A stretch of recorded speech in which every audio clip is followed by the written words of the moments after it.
Well, off. Okay, so we're still in Fremantle. Who do we have here? Alex Nicol. Alex, now you used to work for the federal government. I did, yeah, for 7 years. Doing what?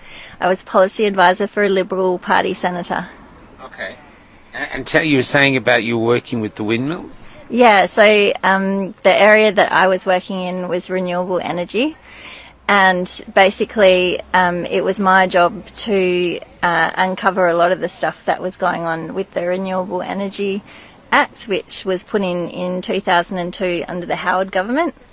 So that was the Liberal Party put the act in place, and I was looking at the mess that it had created.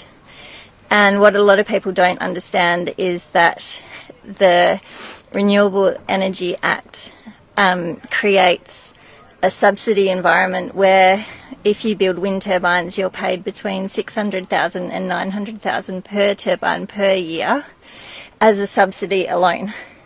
Well, if it's on your property.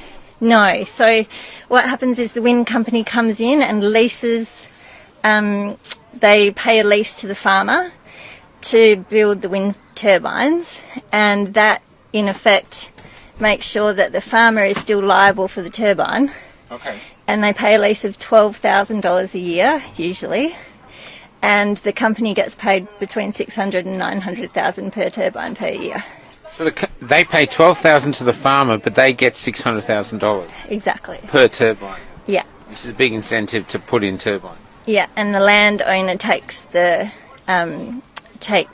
liability for the turbine. So he gets $12,000 a year, but if anything happens to it, he's got to fix it, or she's got to fix it. Yeah, when they catch on fire, they're responsible for their neighbours' properties going up in smoke. That kind of thing. Wow. Yeah. Wow. And effectively that money, the subsidy that's getting paid to the wind farms, is reaming $40 billion a year out of the Australian economy. And it's paid by everyone, every pensioner, householder, schools, hospitals, everyone. It's not just out of your tax, it comes out of your power bill. Is this why power bills are going up? Yeah. That's why power bills. Our power bills are going up to pay for wind turbines that don't work. Exactly. And why don't they work? So they don't work because, for a start, they draw power off the grid, so they have to have coal-fired power in order to turn. They're not windmills, they're turbines. And essentially... Sorry, what do you mean? The power to turn. So when we see them turning, that's not the wind, that's the power generator turning. Essentially, they have to draw power off the grid, so they have to draw coal-fired power off the grid in order to turn.